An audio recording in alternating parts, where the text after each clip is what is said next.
Oke, mari kita masuk di dalam doa. Kita akan masuk dalam pemberitaan firman Tuhan.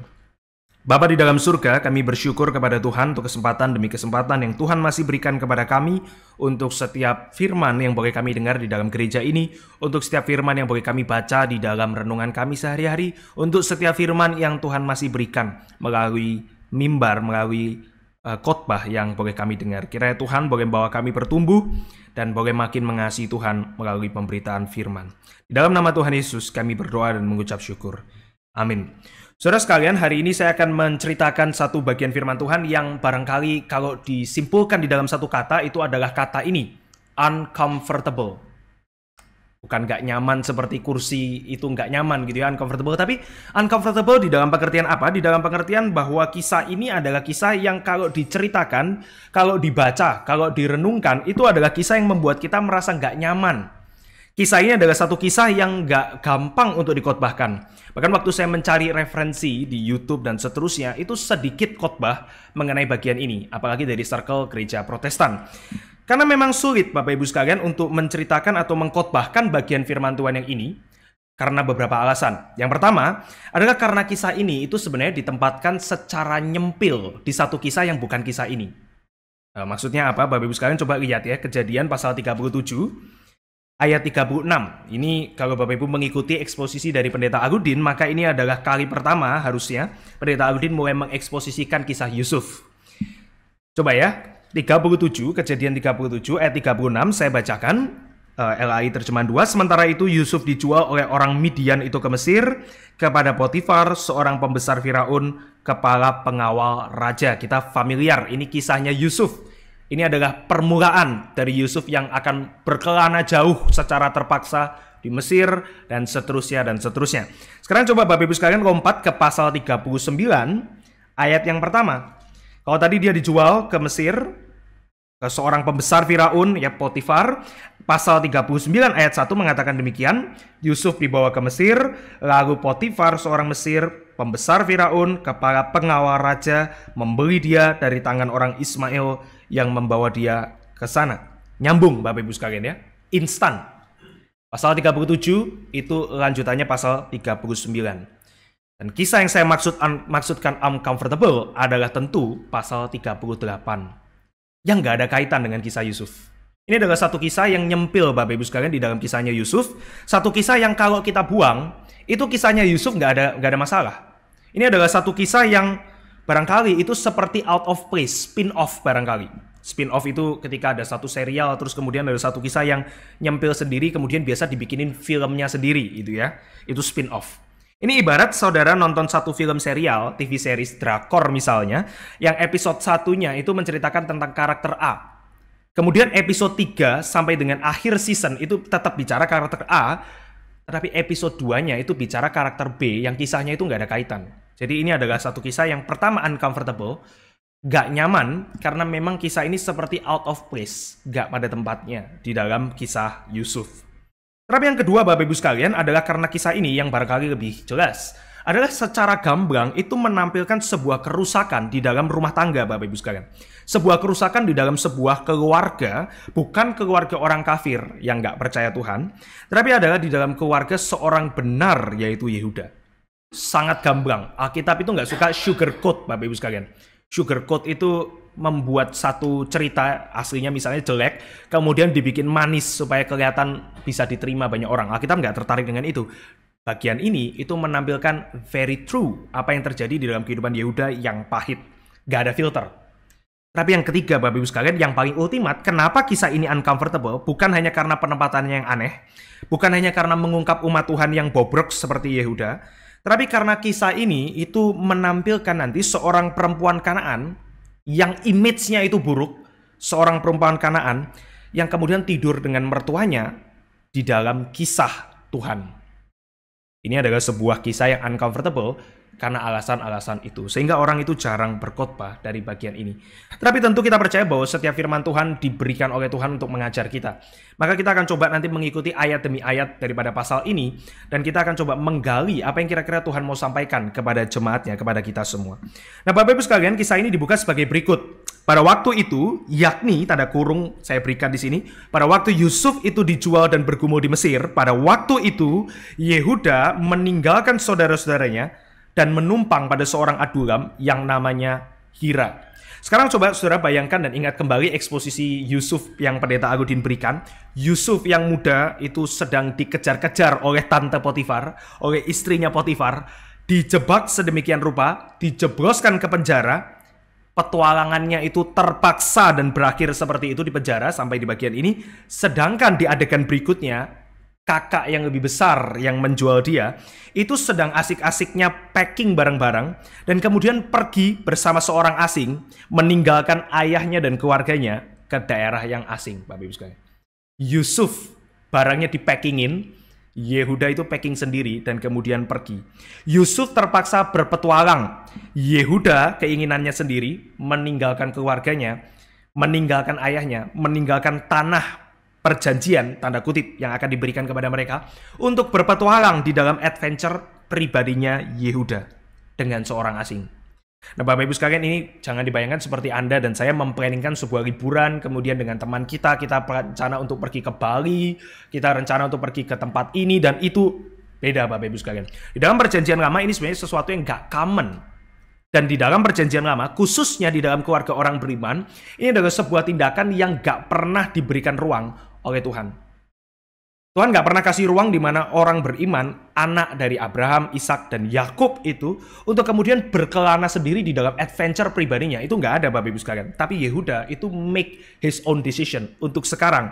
Setelah Yusuf dijual, pada waktu itu dia berkelana dengan seorang asing. Siapa orang Adulam? Barangkali dia adalah orang-orang yang tinggal di bukit-bukit Sevela, Bapak Ibu sekalian. Ini adalah kurang lebih ya sekian puluh kilo, sekian ratus kilo dari tempat Yakub. Nggak tahu secara pasti di mana, ada beberapa dugaan tempatnya. Tapi ini adalah tempat di mana orang-orang itu biasa traveling dan kemudian para merchant, para pedagang itu saling bertukar barang-barang yang dijual dan seterusnya. Yehuda pergi dengan seorang asing ke tempat asing, itulah ayat pertama. Dan ayat kedua Bapak Ibu sekalian adalah dikasih tahu kepada kita bahwa di situ dia melihat anak perempuan seorang Kanaan, yaitu seorang wanita dari orang bernama Shua. Tentu ini merupakan tindakan yang tidak tepat Bapak Ibu sekalian. Coba kita lihat ya, Kejadian 24 ayat 3. Kejadian pasal 24 ayat yang ketiga, itu adalah Abraham yang kasih tahu kepada atau menggambarkan hati Abraham yang gak mau Ishak itu menikah dengan perempuan Kanaan.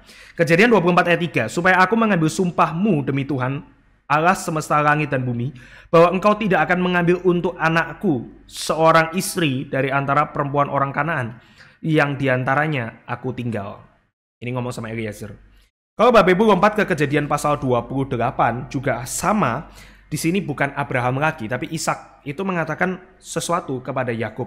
Kejadian pasal 28 ayat 1. Kemudian Ishak memanggil Yakub, memberkati dia serta berpesan kepadanya, janganlah mengambil istri dari perempuan Kanaan. Di beberapa bagian Alkitab yang lain, perempuan Kanaan itu image-nya makin buruk. Terutama ketika nanti orang Israel itu mulai masuk ke tanah perjanjian, mereka harusnya drive out itu suku-suku yang ada di sana, kota-kota yang ada di sana yang nggak menyembah Allah. Tapi mereka nggak lakukan itu dengan beres, dan perempuan-perempuan di sana itu terus menggoda mereka. Sehingga Alkitab memberikan satu istilah kepada perempuan-perempuan Kanaan, itu batu sandungan bagi laki-laki Israel. Tapi di sini Yehuda, sebelum itu semua, dia sudah tahu seharusnya Abraham kasih aturan ini kepada Ishak, Ishak kasih aturan ini kepada Yakub. Yakub pasti sering mengatakan kepada anak-anaknya, jangan kamu mengambil perempuan Kanaan. Yehuda itu gak peduli dengan ini Bapak Ibu sekalian. Yehuda itu pergi sendiri, traveling sendiri, adventure-nya sendiri, dan kemudian di sana dia melihat wanita Kanaan dan dia mengingini wanita itu. Ia bukan hanya pergi kemana dia ingini, dia juga ambil istri yang dia kehendaki. Bapak Ibu sekalian, Yehuda di sini itu punya jiwa yang adventurous. Seperti banyak orang hari ini, you only live once. Kenapa harus taat sama aturan? Saatnya aku pergi ke tempat yang aku pengen sendiri, dan saatnya di tempat yang aku pengen sendiri, aku pilih wanita yang aku ingini.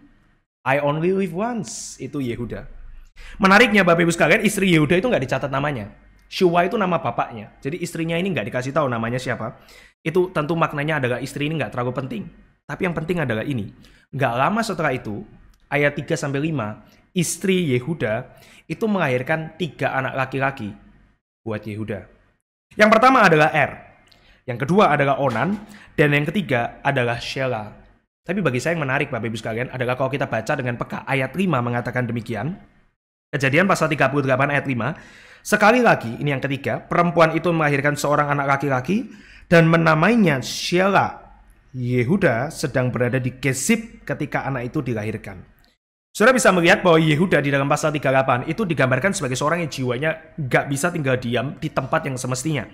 Pertama, dia pergi ke tempat yang gak benar. Dia pergi dengan orang yang gak benar. Dia mengambil istri dari orang-orang yang gak benar, perempuan Kanaan pada saat itu. Dan dia juga pergi lagi di momen yang gak benar, Bapak Ibu sekalian. Yehuda itu akan menunjukkan bahwa dirinya itu haus dengan perjalanan demi perjalanan. Dia haus dengan satu pencarian yang penulis simply nggak kasih tahu kepada kita pencarian itu tentang apa. Tapi pencarian itu semua dilakukan di tempat yang nggak tepat, dengan orang yang nggak tepat, atau momen yang nggak tepat. Tentu Bapak Ibu bisa mengatakan gitu ya, bisa aja dong Yehuda lagi pergi kerja terus istrinya melahirkan. Ya tentu Bapak Ibu sekalian itu mungkin. Tapi penulis Alkitab itu kan nggak menulis dengan mungkin kan ya. Penulis Alkitab itu kan menunjukkan dengan kita secara tersirat apa yang sebetulnya ada di dalam teks. Dan yang di dalam teks adalah Yehuda itu jiwanya nggak bisa tinggal diam. Dia selalu ingin berpetualang. Dia selalu pergi ke tempat di mana dia kehendaki, dengan orang yang dia kehendaki, dan seringkali di waktu yang nggak tepat Bapak Ibu sekalian. Ingat ayat pertama, pada waktu itu. Dia nggak ada introspeksi tentang Yusuf, kehidupan adiknya bagaimana, dan seterusnya. Enggak, dia traveling aja sendiri dengan apa yang dia suka. Dan sekian waktu berlangsung, barangkali sudah cukup lama, maka itu sudah saatnya punya istri. Dan Yehuda itu mau carikan istri buat anaknya. Ironis sih Bapak Ibu. Yehuda nggak mau dicarikan istri sama Yakub, tapi dia mau carikan istri anaknya. Ini orang tua mesti belajar gitu ya. Jangan carikan istri anakmu kalau kamu nggak mau dicarikan istri. Tapi by the way, Bapak Ibu sekalian, ini intermezzo. Ayat 6, Yehuda mengambil bagi perempuan Kanaan. Namanya Tamar. Cuman ini yang dicatat by the way, di dalam kisah ini. Perempuan lain nggak dicatat. Tamar itu dicatat. Ayat 7, tetapi jahat di mata Tuhan dan Tuhan membunuh Soalnya kisah ini cepat banget gitu ya. Yehuda baru punya anak, 3 anak, dia pergi berpetualang dan seterusnya, masih dengan orang-orang Adulam. Dan ayat 6, tiba-tiba nya sudah besar, saya carikan istri buat Ayat 7, itu jahat di mata Tuhan dan Tuhan mematikan Kita nggak dikasih tahu dosa itu apa Bapak Ibu sekalian. Tapi perhatikan, ini kali pertama sejak air bah di mana Tuhan itu membunuh seorang berdosa. Itu dicatat dosanya itu besar, membuat keji itu di mata Tuhan, dan Tuhan itu mematikan dia. Ayat 8, Yehuda melihat belum dapat anak, maka ia memberikan Onan menjadi suami bagi Tamar agar keturunan gak habis. Ini yang disebut nantinya sebagai perkawinan Levirat. Yaitu ketika seorang laki-laki mengambil janda dari kakak atau adiknya untuk memberikan keturunan bagi yang meninggal. Tapi Bapak Ibu sekalian, yang Yehuda nggak tahu adalah Onan itu yang tampil begitu baik, rela menjadi penebus bagi Tamar untuk kakaknya yang sudah mati, itu ternyata juga sama jahatnya dengan plot twist demi plot twist gitu ya. Jahat, dimatikan oleh Tuhan. Onan tampil sebagai adik yang baik, tapi Onan juga jahat di mata Tuhan. Kejahatannya apa? Ayat 9 mencatat, setiap kali Onan tidur dengan Tamar, dia akan buang air maninya ke tanah agar Tamar gak hamil. Alasannya, Onan tahu kalau Tamar hamil, nanti anak itu jadi anak kakaknya. Alasan yang kedua, kalau anak itu jadi anak kakaknya, warisan kakaknya akan jatuh ke anak itu. Barangkali Onan berharap Bapak Ibu sekalian, kalau kakaknya tetap gak ada anak sampai mati, terus kemudian janda kakaknya juga tetap gak ada anak sampai mati, warisan itu akan jatuh ke Onan, kepada dirinya sendiri. Maka Onan gak mau menolong kakaknya, tapi mau menikmati janda kakaknya. 2 kali lebih jahat Bapak Ibu sekalian. Dia meniduri Tamar berkali-kali, tidak cuma sekali di dalam ayat ini kalau kita perhatikan. Dan setiap kali ia melakukan ini, dia lakukan perbuatan keji itu di hadapan Tuhan. Maka Tuhan mematikan Onan juga. Anak pertama struck, anak kedua struck juga dimatikan oleh Tuhan. Problemnya sekarang Bapak Ibu sekalian adalah ketika anak yang pertama mati dan anak yang kedua mati, Yehuda itu lihat ini semua, dan dia nggak berkaca tentang kejahatan anaknya, dan betapa gak becusnya dia mendidik anaknya di tanah asing dengan orang asing. Yehuda itu cuma lihat Tamar itu problemnya. Saudara bisa bandingkan dengan Ayub, Bapak Ibu sekalian. Kenapa Ayub? Karena kalau Bapak Ibu membaca kisah Ayub di pasal yang pertama, di ayat 5, itu ketika Ayub itu dicatat orang saleh, salah satu contoh yang diberikan Ayub kepada kita itu adalah sebuah teladan yang luar biasa besar. Yaitu setiap pagi dia akan memberikan korban untuk dosa anaknya. Apakah anaknya berdosa? Enggak dicatat sih. Tapi kalau Bapak Ibu perhatikan, itu Ayub melakukan itu supaya jangan sampai barangkali anaknya melakukan dosa yang enggak disadari, mengutuki Tuhan di dalam hatinya, dan kemudian Tuhan itu marah. Maka Ayub setiap hari itu bikin korban bagi anak-anaknya, intercessor. Ini tugas imam sebetulnya nantinya. Tapi Yehuda itu nggak ada seperti itu. Dia nggak ada berkaca, jangan-jangan anakku ini problemnya. R itu jangan-jangan yang jahat. Onan itu jangan-jangan yang jahat. Dia nggak ada introspeksi, Bapak Ibu sekalian. Yehuda itu lihat anak pertama mati, anak kedua mati, maka Tamar itu pasti problemnya. Yehuda itu totally opposite daripada Ayub. Dia nggak sadar bahwa anaknya itu yang bermasalah, bukan menantunya. Dia nggak sadar bahwa sebetulnya dia itu yang bermasalah sebelum anak-anaknya juga bermasalah. Dia itu victim blaming, Bapak Ibu sekalian. Ini pasti problemnya Tamar. Barangkali Yehuda mengatakan, jangan-jangan ini wanita terkutuk, ini wanita sial. Karena anakku yang pertama itu mati, keturunan terpenting anak sulung laki-laki. Yang kedua juga mati. Maka jangan harap kamu Tamar, kamu akan kuberikan anakku yang ketiga. Gak akan kukasih Shelah itu kepadamu. Tapi Yehuda gak mau ngomong ini. Yehuda itu juga mau tampil baik seperti Onan, Bapak Ibu sekalian. Maka Yehuda katakan adalah dia putar otak. Dan kemudian dia ngomong sama Tamar, tunggu sampai Shelah itu besar. Sampai nanti dia bisa menikahi kamu, baru dia akan kuberikan kepadamu. Sekarang Shelah masih kecil. Nanti kami telepon ya. You jangan telepon, nanti kami yang telepon. Itu yang kira-kira Yehuda katakan.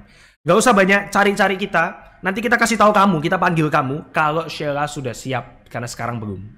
Which is of course, mungkin Shelah pada saat itu masih kecil, tapi ini jelas penipuan yang dia lakukan kepada Tamar. Karena hatinya itu sebenarnya nggak mau itu. Dia sedang menipu Tamar. Dia takut Shelah mati. Dia lihat Tamar itu problemnya, dan dia kemudian menipu Tamar. Janji palsu, Bapak Ibu sekalian, itu Yehuda. Tipikal penipu ya, kasih janji yang manis, setelah itu racun. Di sini Tamar percaya dengan apa perkataan mertuanya, dan dia pergi ke rumah bapaknya kembali seperti anjuran itu, dan dia menunggu di rumah bapaknya sebagai janda. Saudara perhatikan, dosa Yehuda, dosa dosa Onan kembali jadi dosa Yehuda. Selang beberapa tahun kemudian, ayat 12, istri Yehuda meninggal, maka Yehuda berkabung. Setelah masa berkabung itu, ia pergi ke Timna kepada orang-orang yang menggunting bulu domba-dombanya. Di tradisi di kemudian hari, Bapak Ibu sekalian, pengguntingan bulu domba itu jadi gambaran satu minggu yang celebration, penuh dengan kesenangan, penuh dengan sukacita. Maka barangkali ayat 12 itu sebenarnya mau mengatakan bahwa setelah Yehuda itu selesai berkabung, dia kembali ke sukacitanya, menggunting bulu domba. Maka dia pergi ke Timna. Di dalam perjalanan itu, Bapak Ibu perhatikan, Hira itu nggak lagi dicatat sebagai orang asing, tapi dicatat sebagai sahabat dari Yehuda. Kejadian pasal 38 ayat 12. Beberapa tahun kemudian istri Yehuda, anak Shua, meninggal. Usai berkabung, Yehuda pergi ke Timna kepada orang-orang yang menggunting bulu domba-dombanya, tempat celebration atau tempat pekerjaan para laki-laki bersenang-senang. Dan ia bersama Hira, sahabatnya, orang Adulam itu. Ada satu naik, Bapak Ibu sekalian ini. Dulu orang asing, stranger. Sekarang, sahabat. Bapak Ibu, ini mirip sekali dengan omnya Yehuda. Siapa omnya Yehuda? Jauh di atas, om dari kakek-kakeknya. Yang mirip dengan ini, Lot, Bapak Ibu sekalian. Lot itu adalah om kakek. Jauh di atas Yehuda, tapi very similar. Karena Lot dengan Sodom Gomora itu punya relasi yang mirip dengan Yehuda dan Adulam. Orang Adulam itu Hira. Lot itu, Bapak Ibu sekalian, di dalam kisahnya digambarkan sekilas seperti ini. Dia pertama lihat lembah yang cantik itu, lembah yang indah yang dia ingini. Maka dia pengen pergi ke sana. Goodbye Abraham. Itu Lot. Gak lama kemudian Lot itu tinggal di perbatasan luar kota Sodom dan Gomora. Tapi soon di pasal-pasal itu, ayat-ayat itu, gak lama kemudian Lot itu pindah ke tengah kota Sodom Gomora. Naik, tadinya di luar, sekarang masuk. Di luar nggak enak, di dalam itu lebih enak, itu Lot. Dan akhirnya di bagian akhir kisah hidup Lot, sebelum Tuhan hukum Sodom Gomora, Lot itu duduk di pintu gerbang dengan para tua-tua Sodom. orang-orang penting di Sodom Gomora. Maka ada satu degree yang naik. Dan ironisnya Yehuda juga lakukan ini. Awalnya Hira itu cuman orang di mana dia menumpang, seorang asing, seorang Adulam. Sekarang Hira naik pangkat menjadi sahabat dari Yehuda. And again, kata sahabat itu penting, Bapak Ibu sekalian. Ini menambahkan satu kedekatan. Daud dan Yonatan itu sahabat dekat. Yehuda itu sahabatnya adalah seorang asing, seorang kafir. Ada pertumbuhan yang ironis, Bapak Ibu sekalian. Dan sekali lagi, ini seharusnya bicara kepada orang Israel satu hal, satu fakta yang mencengangkan buat mereka, yaitu ketika mereka keluar dari Mesir, dan kemudian mereka mulai berjalan menuju tanah perjanjian, maka mereka, bahkan sejak di padang gurun, itu akan mulai bertemu dengan orang-orang lain. Ada orang-orang yang nggak menyembah Allah, nggak menyembah Yahweh, dan bersama di sana bertemu dengan orang-orang Israel. Bersahabat atau tidak kamu dengan mereka. Pada waktu nanti kamu masuk ke tanah perjanjian, kamu seharusnya mengusir itu, kota-kota yang gak menyembah Allah, orang-orang yang gak taat kepada Allah, kamu harus drive mereka keluar. Israel gak mau lakukan itu, karena apa? Karena ada transaksi yang bisa menguntungkan dengan mereka. Transaksi bisnis, transaksi politik, dan seterusnya.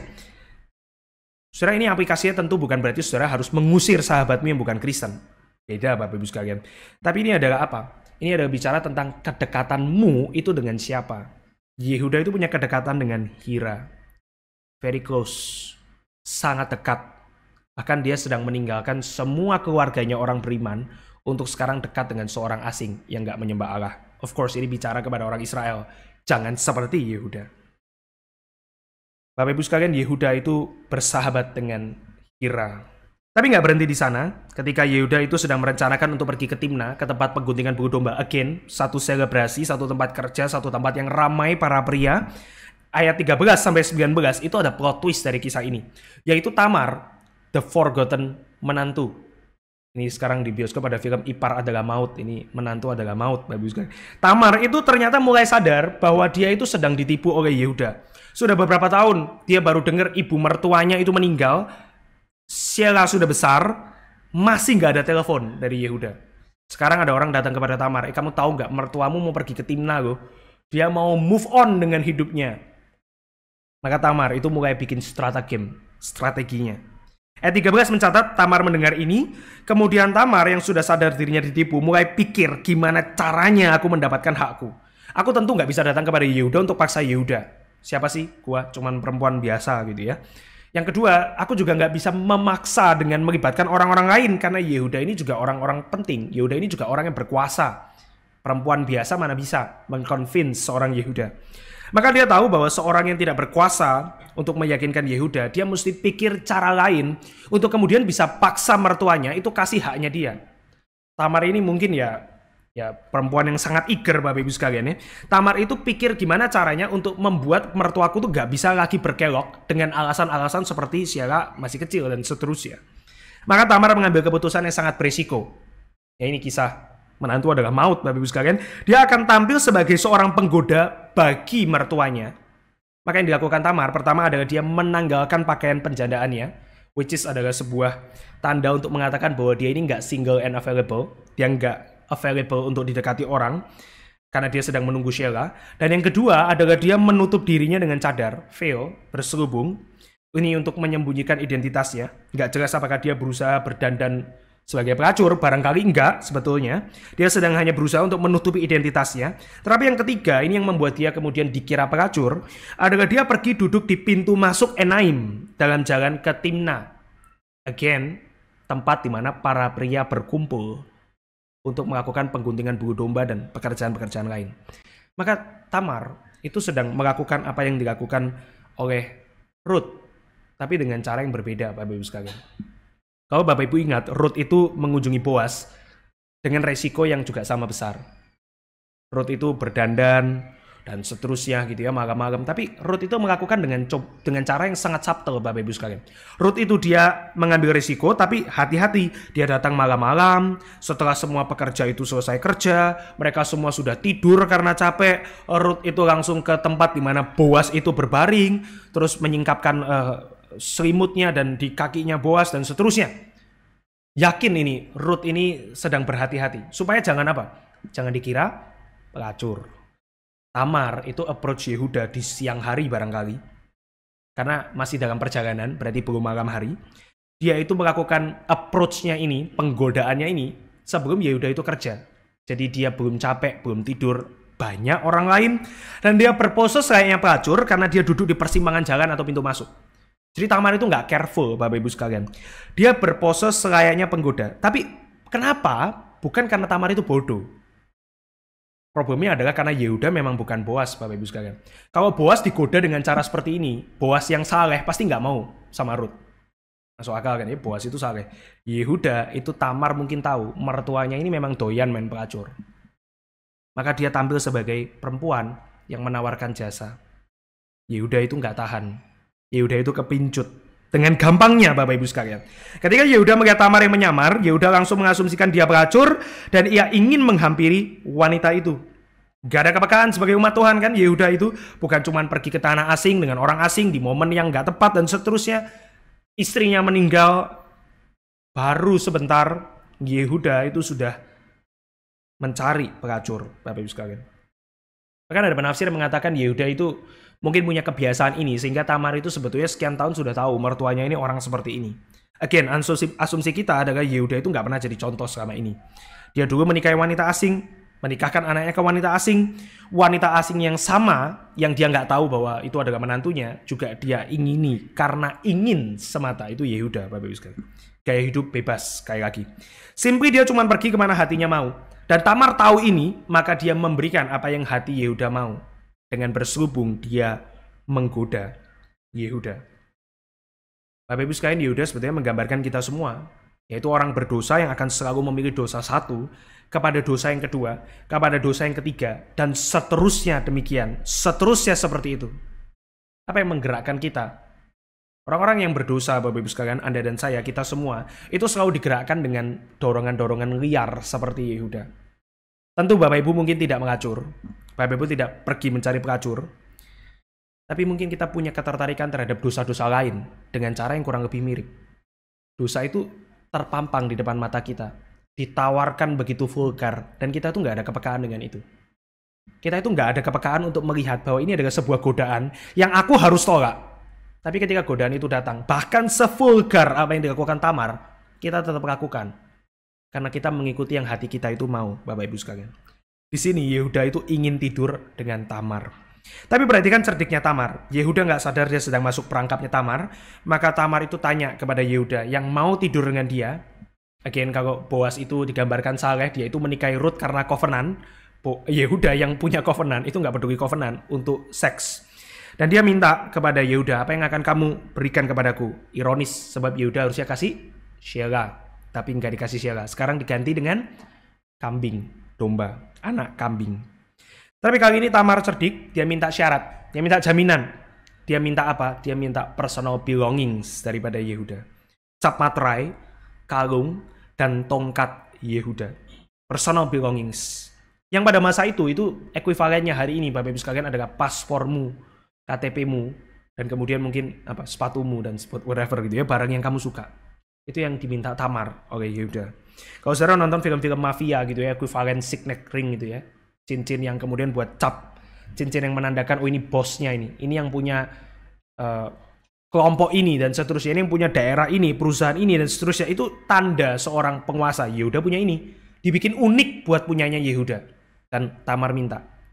Terus ini nggak lazim, Bapak Ibu sekalian ya. Tapi Yehuda mungkin sudah nggak tahan, maka dia kasih itu kepada Tamar. Tentu Tamar minta ini bukan karena dia takut nggak dibayar, karena dia bukan beneran pelacur, of course.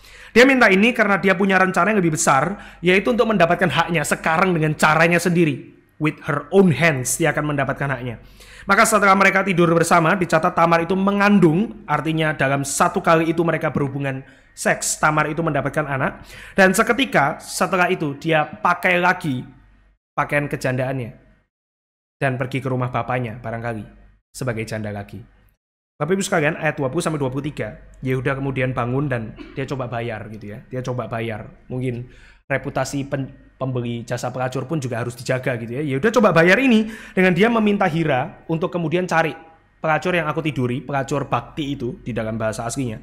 Dan coba kamu bawa ini anak kambing untuk kemudian bayar sehingga kita nggak diomongin orang. Yehuda itu mendapati, sahabatnya itu mendapati bahwa Tamar sudah nggak ada di sana. Tamar sudah pergi. Dan dia kemudian coba cari kepada orang-orang di sana, orang-orang juga nggak tahu.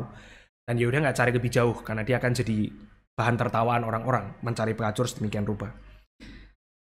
Maka yang terjadi adalah di dalam ayat 20-23, Yehuda itu kemudian membuat satu keputusan. Kalau Bapak Ibu baca ayat 23, saya akan bacakan, kata Yehuda, biarlah barang-barang itu diambilnya, supaya kita tidak dihina orang. Sungguh anak kambing itu telah kukirimkan, tetapi engkau tidak menemukan perempuan itu. Apa signifikansi kalimat ini? Bapak Ibu sekalian, barangkali yang dimaksudkan kalimat ini adalah Yehuda itu mengambil satu keputusan. Oke, ya wes, dia nggak mau dibayar, ya sudah, bukan aku yang salah. Sekarang saatnya aku move on dari ini juga. Istri meninggal, move on, pergi ke Timna, cari pelacur. Pelacur gak mau dibayar, oke, move on dari ini. Move on dengan hidupnya Yehuda. Sekali lagi, orang yang liar, Bapak Ibu sekalian, dia akan terus cari adventure-nya. Oke, adventure 1 udah beres. Adventure 2 sudah beres. Adventure 3 sudah beres. Sekarang saatnya aku move on dengan kehidupanku. Ini adalah satu periode, satu momen. Kali ini ada pelacur yang gak mau dibayar, ya wes, terserah. Move on.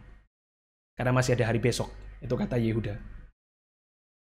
Sebenarnya ini kan budaya yang Bapak Ibu dan saya pasti familiar kan di dalam dunia ini. Ya sudah, hari ini sudah selesai, kamu sudah mess up hari ini. Move on, masih ada besok. Besok ngapain? Ya mess up lagi, kacau lagi. Ini kan kalimat yang Bapak Ibu tentu temui di dalam kehidupan kita. Simply begitu aja, sebuah momen umum, sebuah momen biasa, sebuah momen sehari-hari yang datang dan pergi. Dan Yehuda sudah move on, biarlah itu dibawa dia. Ya sudah, dia nggak mau dibayar. Move on. Ya mungkin Yehuda cuma pikir ya paling diomongin 1-2 orang lah. Ya sudahlah gitu kan. Yehuda itu seperti itu kan Bapak Ibu sekalian. Perkara ini sudah selesai di dalam benak Yehuda. Tetapi tentu perkara ini belum selesai karena 3 bulan kemudian itu Tamar sudah mulai ada bayi di perutnya. Itu kemudian membuat omongan orang. Dan ada sekali lagi informan yang nggak dicatat namanya. Siapa yang sebenarnya ngomong sama Tamar tadi, siapa yang ngomong sama Yehuda. By the way, satu kritik kepada gossipers, Bapak Ibu sekalian, dia yang membuat kisah ini. Dan gossiper itu datang lagi kepada Yehuda dan mengatakan bahwa, kamu tahu nggak, menantumu itu pasti bersundal. Kok bisa bersundal? Karena dia hamil. Dia pasti bersundal karena dia sedang nggak bersuami. Dia pasti bersundal karena kamu belum kasih Sheila kan, anakmu kan, belum bisa nikah kan, orang ini mungkin nggak tahu. Dan kemudian dia mengatakan pada Yehuda, apa yang harus kita perbuat kepada menantumu yang bersundal itu. Seharusnya tentu Yehuda itu cek fakta kan, kalau dia adalah mertua yang baik, kan dia nggak tahu itu Tamar yang dia tiduri gitu ya. Dia seharusnya cek fakta, ini hoax nggak? Ini omong kosong nggak? Ini berita palsu nggak? Ini adalah sebuah hoax nggak? Tapi nggak. Yehuda itu langsung digambarkan dengan segera. Itu membuat sebuah keputusan yang menakjubkan. Dengan tergesa-gesa, dengan segera, dia memerintahkan orang untuk bawa Tamar ke sini, dan kemudian bersama dengan anak di perutnya, kita bakar dia. Tapi Ibu sekalian, Yehuda itu tampil sebagai orang yang sok adil, sok suci. Perempuan bersundal itu perlu dihukum. Perempuan bersundal itu harus dihukum. Maka ibarat ada lampu di kepalanya Yehuda. Celing gitu ya. Berani dia ya, wanita sial itu masih bersundal. Tapi by the way, ini kan jalan keluar dari beban moralku. Maka segera bawa dia dan kemudian dibakar. Inilah jalan keluar dari semua perasaanku yang gak mau kasih Sheila kepada Tamar. Sekarang Tamar, nah lo ya, bikin kacau sendiri hidupmu, mari kita bakar. Itu kira-kira yang di dalam benak Yehuda. Saudara, eksekusi dengan cara dibakar itu sangat keras. Bahkan di dalam hukum imamat di kemudian hari, hukum wanita yang bersundal, dengan laki-laki yang bersundal itu adalah dirajang batu dan bukan dibakar. Tapi di sini Bapak Ibu sekalian, Yehuda itu langsung pilih hukuman yang paling berat. Suara yang keluar dari mulutnya itu seperti suara keadilan, tapi di dalam hatinya itu suara kebencian dan kemarahan.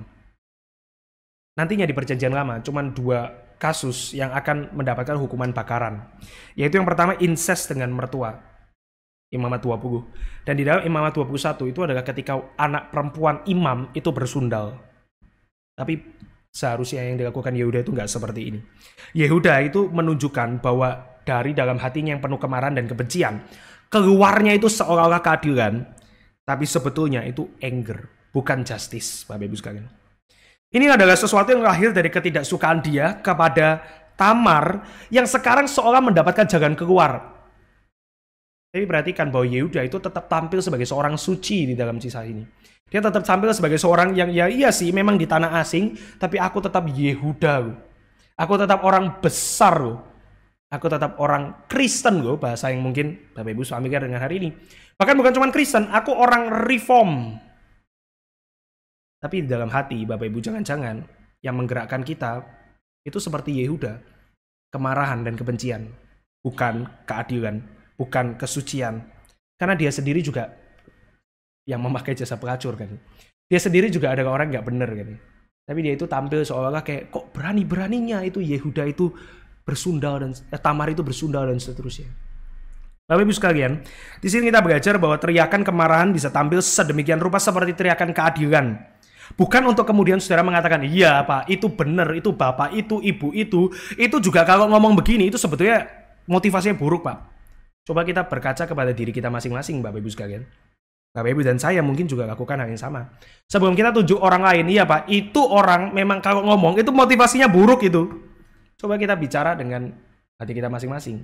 Mengkoreksi hati kita masing-masing. Jangan-jangan kita itu juga seperti apa yang Tuhan Yesus katakan. Kita bisa lihat sekumbar di mata sesama kita. Tapi balok di mata kita nggak bisa lihat. Kita bisa lihat dengan jelas kesalahan dari orang ini, gereja ini. Kesalahan dari kelompok ini. Oh, kita bisa berikan itu data-datanya lengkap. Dan mungkin benar, memang salah. Tamar memang salah bersundal. Tapi coba Bapak Ibu sekalian. Tamar yang menggoda mertuanya, tentu itu salah, sekali lagi, tapi nggak disalahkan di dalam kisah ini kan. Karena siapa yang salah nantinya? Itu Yehuda. Bapak Ibu sekalian, kita mungkin memang bisa mempoint out kesalahan-kesalahan orang lain. Benar itu salah. Ini Bapak, A, B, C, D, E, F. Iya benar, A, B, C, D, E, F itu salah. Tapi jangan-jangan hati kita itu lebih bermasalah di hadapan Tuhan daripada mereka loh Bapak Ibu sekalian. Yang kita seringkali tunjuk. Di luar, Yehuda tampil sebagai the hero of the story. Di dalam dialah akar masalahnya dan dia nggak sadar itu. Ini sangat mirip dengan tindakan kita, sangat mirip dengan tindakan gereja, sangat mirip dengan tindakan orang Israel yang keluar daripada gurun. Mereka merasa mereka righteous, mereka nggak sadar mereka righteous itu cuma karena belas kasihan Tuhan. Tapi mereka kira mereka itu yang membuat diri mereka benar. Ada kesalahan yang salah di dalam Yehuda yang barangkali juga ada di dalam diri kita. Tapi of course Bapak Ibu sekalian, yang dilakukan Yehuda itu sebetulnya adalah kekejian di hadapan Tuhan. Ini ada sebuah teguran bahwa kita bisa punya konsep piety kita. Kita bisa punya konsep kesalehan kita yang secara teologis benar, tapi tetap buat Tuhan itu nggak benar. Kompleks kan ya Bapak Ibu sekalian. Kita nggak bisa menyogok Tuhan dengan teologi kita kan. Ini buat Tuhan, aku punya satu dogmatika reform yang akurat. Oh, tapi Tuhan itu juga lihat hati kita Bapak Ibu sekalian. Ya Bapak Ibu jangan jangan merasa sedang dihakimi, karena saya juga menghakimi diri saya sendiri Bapak Ibu sekalian. Karena orang yang paling belajar teologi, orang yang paling banyak bicara kebenaran, adalah orang yang paling banyak dihakimi oleh kebenaran Bapak Ibu sekalian. Itu adalah sebuah kebenaran pahit. Yehuda juga demikian. Tetapi perhatikan apa yang Tamar perbuat. Dia tidak membela dirinya langsung, dia membiarkan dirinya dibawa, dan baru setelah itu dia mengatakan, ini loh papa mertuaku yang terkasih, aku ini hamil dengan orang yang punya barang-barang ini. Dia keluarkan signet, dia keluarkan tongkat, dia keluarkan kalung dari Yehuda. Yehuda diminta menginspeksi itu. Dan kemudian ada silence. Orang-orang itu menantikan. Orang banyak. Tamar itu sedang tersenyum kepada Yehuda. Siapa yang punya barang ini? Yehuda menginspeksi dan dia terdiam. Orang-orang itu sedang menantikan apa yang akan jadi pembelaanmu kali ini Yehuda. Kamu akan berdalih kemana lagi? Kamu akan coba move on dengan cara apa lagi? Tapi kali ini Bapak Ibu sekalian, Yehuda itu nggak bisa berdalih. Dia sudah terpojokkan. Dan dia hanya mampu mengakui satu kalimat ini. Bukan aku, tetapi perempuan itulah yang benar. She is the righteous one. Karena memang aku tidak memberikan dia kepada Sheila anakku. Dan kemudian dicatat yang nggak bersetubuh lagi dengan perempuan itu. Saudara sekalian, entah saudara sadar atau enggak, kisah ini tuh sangat mirip dengan kisah Daud. Daud, Bapak Ibu sekalian. Yang juga sama-sama, Daud dan Batsheba, itu menggambarkan satu kejadian yang menggambarkan dosa imoralitas seksual. Sexual sin. Yang bukan cuma sexual sin, tapi kemudian ada anak yang lahir dari sexual sin itu. Daud, Batsheba juga ada. Yehuda dan Tamar juga ada. Kedua kisah ini mencatat bahwa setelah dosa seksual itu dilakukan, ada seakan-akan masa tenang Bapak Ibu sekalian. 3 bulan ini, Yehuda dan Tamar ini seperti masa tenang. Tamar baik-baik di rumah papanya, Yehuda move on dengan kehidupannya. Daud itu juga ada, mungkin setahun kurang lebih. Dimana dia itu masih berpose sebagai raja yang saleh. Bathsheba itu hamil, dan dia berpura-pura ini anaknya suaminya Bathsheba. Dia mengambil Bathsheba karena Uria itu dimatikan gitu, dia pura-pura baik. Seolah-olah masa tenang, Bapak Ibu sekalian. Kedua kisah menampilkan bagaimana Yehuda dan Daud itu tampil sebagai orang benar yang menutupi kedosaannya, dosa mereka. One night stand-nya Yehuda itu dianggap sebagai Yehuda lah, gitu doang gitu. Daud itu menutupi. Kedua kisah menampilkan bagaimana Yehuda dan Daud itu tampil sebagai orang benar. Yehuda minta Tamar dibawa dan dibakar. Daud mengatakan kepada Nathan apa? Dari perumpamaan Nathan, bawa orang yang mencuri dari orang miskin itu dan kemudian matikan dia. Kedua kisah juga menampilkan bahwa baik Yehuda dan Daud itu terjebak. Dia terjebak di Tamar, yang satu terjebak oleh Nabi Nathan. Dan pada akhirnya kedua orang itu sama-sama bertobat. Daud mengaku dosanya dan mengatakan aku telah berdosa kepada Tuhan. Yehuda mengaku dosanya dan mengatakan Tamarlah yang benar, bukan aku.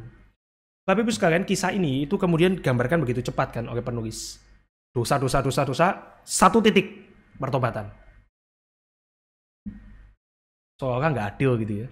Kita tuh seakan-akan pengen mengatakan, ini mau bikin Yehuda itu merana dulu dong. Minimal bikin Yehuda itu susah dulu dan seterusnya. Membayar dosanya dengan tangisan air mata. Ya mungkin dia lakukan, kita nggak dikasih tahu. Tapi penulis cuma simply kasih tahu kepada kita dosa. Satu titik pertobatan. Ini kan sebenarnya menggambarkan memang anugerah Tuhan yang membuat kita bertobat kan Bapak Ibu sekalian. Bahkan dengan skema seperti ini. Klimaks daripada kejadian 38 itu adalah sebuah pertobatan dari Yehuda.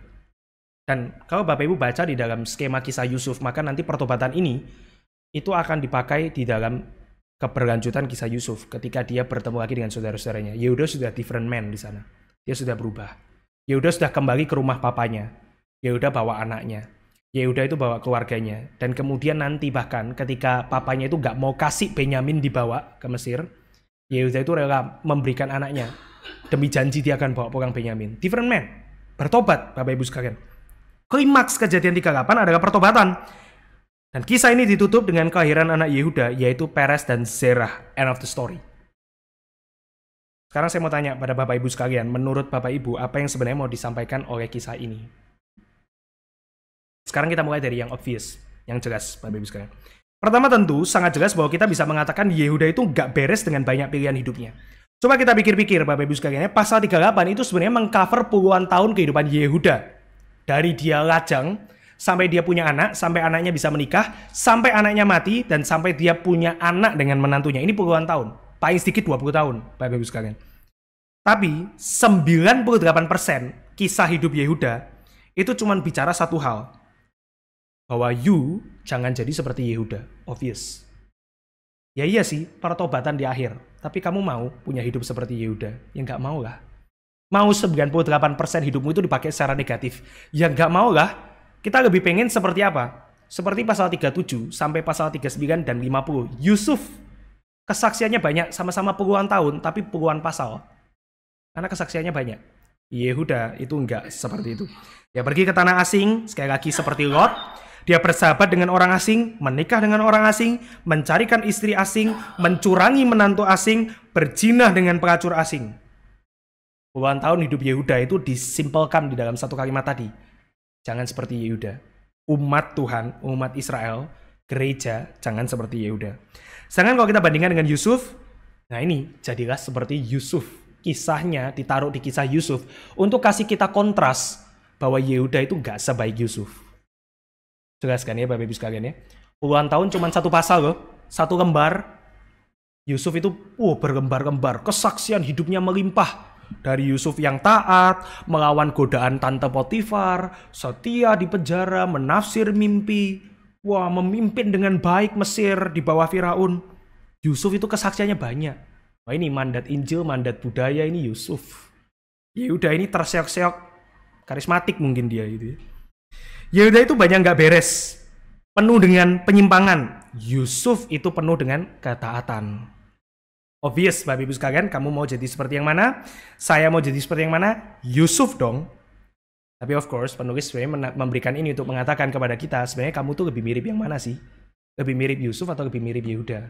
Siapa di sini yang lebih mirip Yusuf sih? Waduh, godaan dosa dia tepis semua. Taat sedemikian rupa.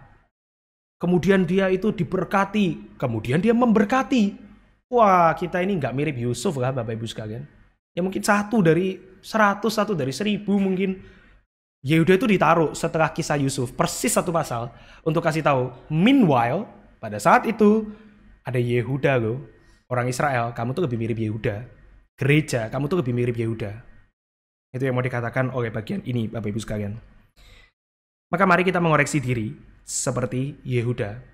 Kita mau dipakai negatif atau dipakai positif. Tuhan bisa pakai 2 story kan. Tuhan bisa pakai Yusuf, Tuhan bisa pakai Yehuda.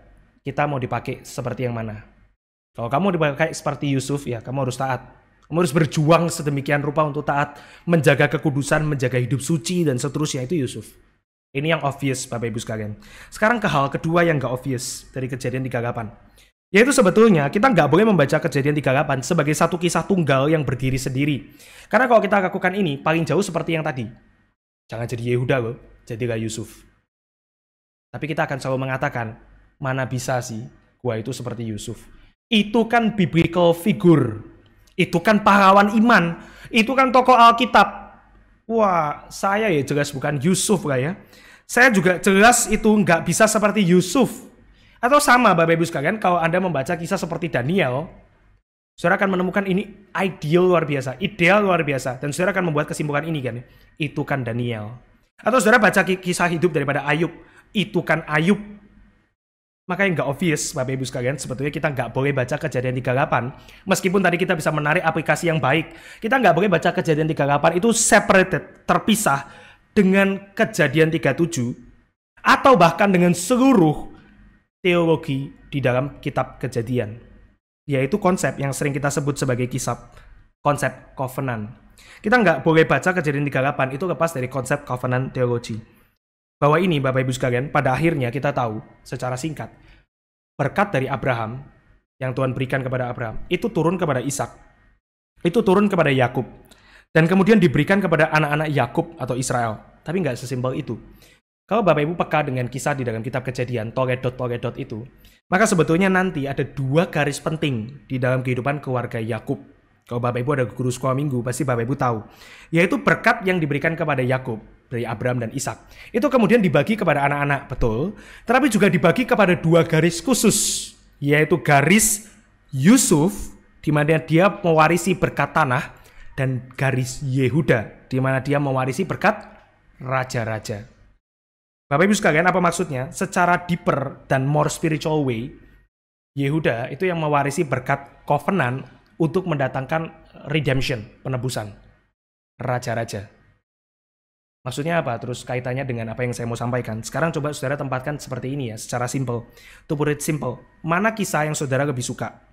Kisah Yusuf yang dijual, setia, taat, menafsir mimpi, penuh cinta kasih, bijak, mengampuni, memberkati, atau kisah Yehuda yang blunder sana-sini, yang liar, yang main pelacur, yang tidur dengan menantu, dan yang akhirnya tiba-tiba bertobat karena sudah terpojokkan dan seterusnya. Mana kisah yang saudara lebih suka? Kisah yang Yusuf atau kisah yang Yehuda? Kita pasti kalau jujur akan mengatakan kisah Yehuda itu yang lebih kita suka. For good reason kan ya. Kisahnya indah kok. 37 sampai 50 itu. Tetapi Bapak Ibu, di dalam terang covenantal, kita yang lebih suka kisah Yusuf itu mendapati bahwa Tuhan itu tetap pakai kisah Yehuda, garis keturunan Yehuda yang bobrok seperti ini, untuk mendatangkan rencana keselamatan yang Tuhan miliki. Rencana keselamatan, the plan of redemption, pada akhirnya didatangkan melalui garis keturunan yang ini, yang bobrok ini, dan bukan dari kisah panjang yang indah itu. Kalau saudara lihat penulis mencoba menggambarkan ini dengan tersirat melalui paralel Yakub dan Yehuda. Yakub, Esau itu anak kembar, Yehuda punya anak kembar. Esau lebih tua, melayani yang muda, Yakub. Yehuda itu punya 2 anak nanti, Zerah dan Peres. Zerah lebih tua, melayani Peres yang muda. Zerah tangannya keluar, ditarik lagi masuk, Peres menonjol keluar. Itu anaknya Yehuda di bagian akhir ini. Esau itu disebut Edom, artinya merah. Zerah itu diikat benang merah, scarlet.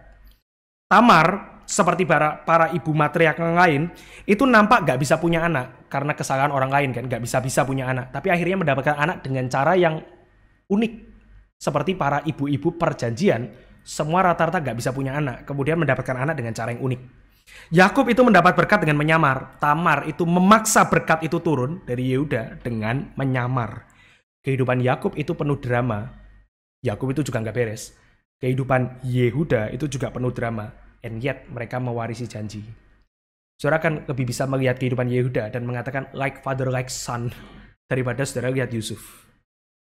Tapi poinnya Bapak Ibu sekalian, adalah kisah ini, keturunan seperti ini yang Tuhan pakai untuk meneruskan perjanjiannya. Hal-hal yang terjadi di dalam keluarga Yakub nampak terjadi dalam keluarga Yehuda untuk menunjukkan bahwa berkat kovenan itu secara khusus di dalam rencana keselamatan diteruskan oleh keturunan Yehuda. Pertanyaannya adalah mengapa? Karena kalau kita pilih, kita akan pilih Yusuf, bukan pilih Yehuda. Mengapa? Jawabannya, karena Tuhan itu nggak memilih orang-orang sempurna untuk menceritakan kisahnya, Bapak Ibu sekalian. Yehuda of course itu menceritakan kisah Tuhan dengan begitu baik. Tapi Tuhan itu tetap memilih kisah Yehuda. Dan bahkan kalau kita mempelajari silsilah Yesus Kristus, itu banyak kisah yang serupa seperti ini. Tuhan itu nggak pernah antipati dengan kisah-kisah bobrok, Bapak Ibu sekalian. Tuhan bisa menggunakan kisah Yusuf dan dia memilih kisah Yehuda untuk menceritakan bahwa inilah silsilah yang gak beres, yang menggambarkan dosa-dosa dunia, termasuk di sana digambarkan oleh Yehuda. And yet dari kisah keluarga seperti ini, Tuhan itu bisa mendatangkan juru selamat. Juru selamat yang gak berdosa, yang gak bobrok, itu lahir dari Yehuda yang bobrok. Tuhan memiliki kisah semacam ini untuk terus mengingatkan kita betapa Ia itu lebih besar dari setiap pelanggaran dan dosa manusia, termasuk dosamu dan dosaku, yang Dia akan bereskan di dalam karyanya. Ini pengharapan yang mengatakan kepada kita semua, Bapak Ibu sekalian, bahwa pergumulanmu hari ini, hancurnya kisah hidupmu hari ini, bobroknya keluargamu hari ini, blunder dan kesalahan pilihan hidupmu hari ini, itu gak lebih besar dari apa yang Kristus itu sudah kerjakan. Karena bahkan dari keluarga yang gak beres pun, Dia mampu lahir di dalam dunia. Sebagaimana Ia bekerja dari mereka, Ia juga bisa bekerja dari hidupmu. Maka hal yang gak obvious dari bagian ini adalah setelah umat Israel itu disadarkan, kamu mirip Yehuda daripada Yusuf. Ada janji bahwa tetap covenant itu dari Yehuda. Karena nanti Kristus akan lahir dan Dia akan menebus orang-orang seperti Yehuda, seperti Anda dan saya. Maka kalau umat Israel melihat hidup mereka kacau, kalau gereja merasa hidup mereka kacau, kalau Anda dan saya melihat hidup kita kacau, lihatlah kepada Tuhan yang bekerja melampaui ini semua, menanggung dosa dunia, dan menebus umat kepunyaannya. Di sanalah jawaban dari seluruh pergumulan dosa dan kehidupan kita. Maka pada akhirnya Bapak Ibu sekalian, Kejadian 38 adalah sebuah undangan. Seperti pertobatan Yehuda, kita pun bisa bertobat kepada Tuhan. Mari kita berdoa. Bapa di dalam surga, kami bersyukur untuk satu firman yang boleh kami renungkan pada hari ini. Kiranya Tuhan berbelas kasihan kepada kami, orang-orang yang lemah, orang-orang yang kecil, orang-orang yang tidak sanggup untuk mengerjakan banyak hal oleh tangan kami sendiri. Maka kiranya Tuhan yang tolong kami, Tuhan yang kuatkan kami, dan Tuhan yang boleh memakai kami sebagai gereja Tuhan untuk bertumbuh dan melayani Tuhan. Di dalam nama Tuhan Yesus kami berdoa dan mengucap syukur. Amin.